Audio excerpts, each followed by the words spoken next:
Assalamualaikum warahmatullahi wabarakatuh. Selamat pagi semuanya, salam sejahtera bagi kita semua.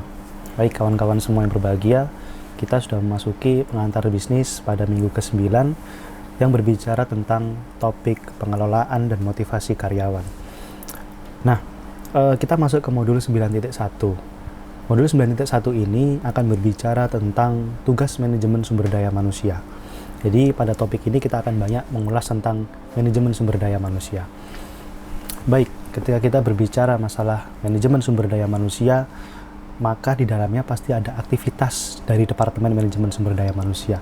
Sebenarnya ketika kita berbicara manajemen sumber daya manusia, apa aja sih yang kita lakukan? Ada 5 aktivitas utama yang dilakukan oleh Divisi Manajemen Sumber Daya Manusia. Yang pertama adalah terkait perencanaan sumber daya manusia atau Human Resource Planning atau biasa disingkat HRP. Nah, apa sih aktivitas yang dilakukan pada perencanaan sumber daya manusia? Adalah menentukan kebutuhan sumber daya manusia di masa depan atau di masa yang akan datang. Maksudnya seperti apa?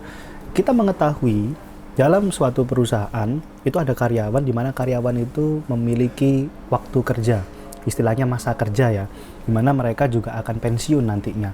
Maka ketika karyawan tersebut pensiun, karyawan itu harus digantikan oleh karyawan baru atau karyawan yang lain sehingga tidak terjadi jabatan yang kosong.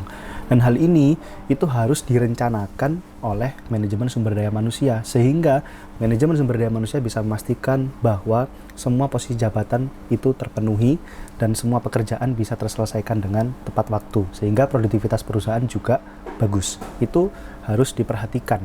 Maka yang diramal ada 3 hal. Pertama adalah peramalan permintaan sumber daya manusia, kemudian yang kedua adalah peramalan penawaran sumber daya manusia, dan kemudian manajemen sumber daya manusia akan mencocokkan penawaran dan permintaan tadi sesuai dengan kebutuhan dari perusahaan.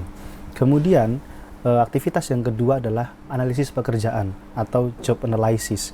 Isinya adalah membuat deskripsi aktivitas pekerjaan dan menentukan spesifikasi pekerjaan yang sesuai untuk mengerjakan deskripsi pekerjaan yang tadi sudah disebutkan. Jadi kalau kita berbicara analisis pekerjaan atau job analysis, itu ada 2 kawan-kawan semua.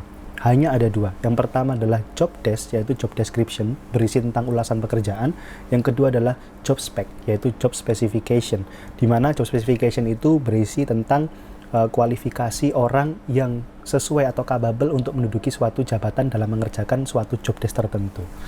Oke, aktivitas yang ketiga adalah merekrut karyawan, yaitu menarik orang untuk melamar pekerjaan. Ada 2 sumber untuk menarik orang dalam melamar pekerjaan. Yang pertama adalah internal source atau sumber internal, yaitu dari karyawan internal kita sendiri.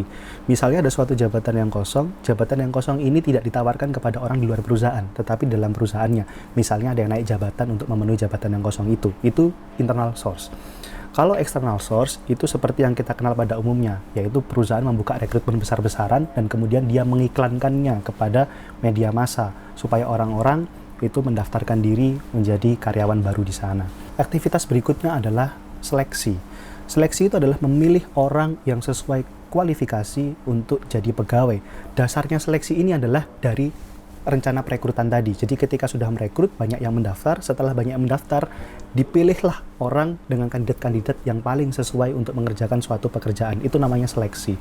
Setelah seleksi dilakukan, maka selanjutnya dilakukan orientasi, di mana orientasi itu adalah aktivitas memperkenalkan karyawan baru dengan kondisi pekerjaan tertentu atau dengan kondisi kerja di perusahaan termasuk budaya perusahaan yang dikenalkan.